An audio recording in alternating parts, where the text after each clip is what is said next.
રાજ્યની સરકારે એક મોટો નિર્ણય લીધો છે. પીએમ જય મા કાર્ડ છે તેની એસઓપીમાં મોટો ફેરફાર પણ કર્યો છે. શું કહી રહ્યા છે આ મામલે આરોગ્ય મંત્રી ઋષિકેશ પટેલ, તેની વિગતે વાત કરવી છે.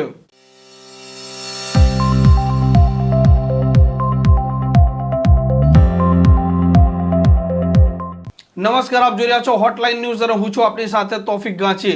અમદાવાદમાં ખ્યાતિ હોસ્પિટલે જે પ્રકારે પીએમ જય મા કાર્ડના નામે ગરીબ વ્યક્તિઓ છે તેમને પૂછ્યા વગર તેમના ઓપરેશન કરી નાખ્યા અને સરકાર પાસેથી પૈસા પડાવી લેવાના ધંધા કર્યા, તેની તપાસમાં અનેક પ્રકારના ઘટસ્ફોટ સામે આવ્યા અને ત્યારબાદ આરોગ્ય વિભાગ છે તેમણે આ પીએમ જય મા કાર્ડ છે તેની એસઓપીમાં આજે ફેરફાર કર્યો છે. આ મામલે આરોગ્ય મંત્રી ઋષિકેશ પટેલે વિગતે વાત પણ કરી છે.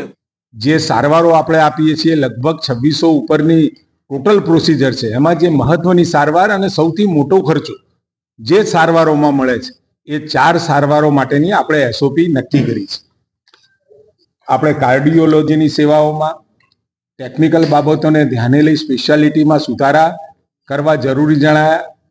એના લઈ અને તાત્કાલિક આપણે કાર્ડિયોલોજીમાં તો સેવાઓની માર્ગદર્શિકાઓમાં આપણે સુધારો કર્યો હતો. દર્દીના હિતમાં શ્રેષ્ઠ નિર્ણય લઈ શકાય તે માટે કાર્ડિયોલોજીની સેવામાં કાર્ડિયોલોજિસ્ટ અને કાર્ડિયોથોરેસિક સર્જન સાથે ફૂલ ટાઈમ કામ કરતા હોય તેવા સેન્ટરોને કાર્ડિયોલોજીના કન્સલ્ટન્ટ માટે માન્યતા પ્રાપ્ત ગણવાનો નિર્ણય લીધો છે, જેથી લાભાર્થીના હિતમાં સંયુક્ત રીતે શ્રેષ્ઠ નિર્ણય લઈ શકાય.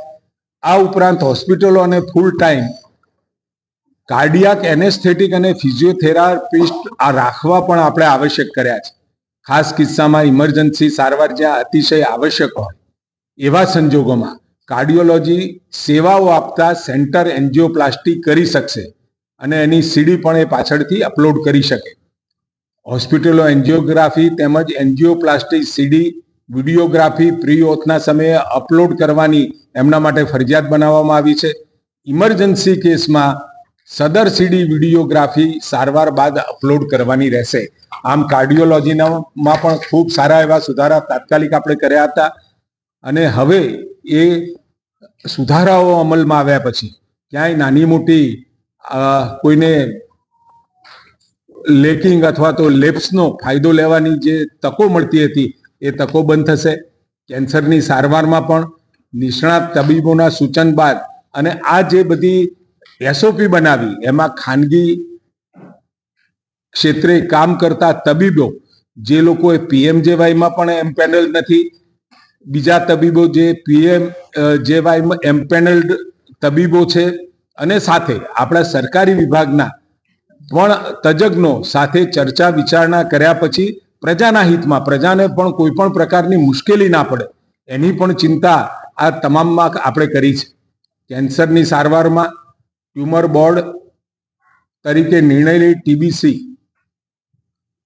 એટલે કે ટ્યુમર બોર્ડ સર્ટિફિકેટ દર્દીનો ટ્રીટમેન્ટ પ્લાન નક્કી કરશે અને ટીબીસી અપલોડ કરવાનું ફરજિયાત રહેશે. દર્દીને કેન્સરની યોગ્યતમ સારવાર મળી રહે તે માટે આઈજીઆરટી ઇમેજ ગાઇડેડ રેડિયેશન થેરાપીમાં CBCT common beam computed topography system image કેવી કિલોવોટમાં જ લેવાનું ફરજિયાત કરવામાં આવ્યું છે.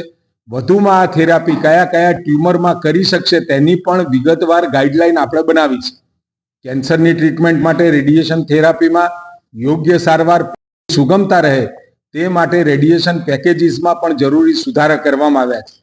મહિલાઓમાં જોવા મળતા કેન્સર જેવા કે ગર્ભાશયના મુખનું કેન્સર, યોનિમાર્ગનું કેન્સર કે અન્ય કેન્સર જ્યાં બ્રેકી થેરાપીની જરૂર હોય તેવા કિસ્સાઓમાં જે હોસ્પિટલ પાસે બ્રેકી થેરાપીની સગવડ છે ત્યાં જ પીએમજેવાય અંતર્ગત સારવાર આપવાની રહેશે.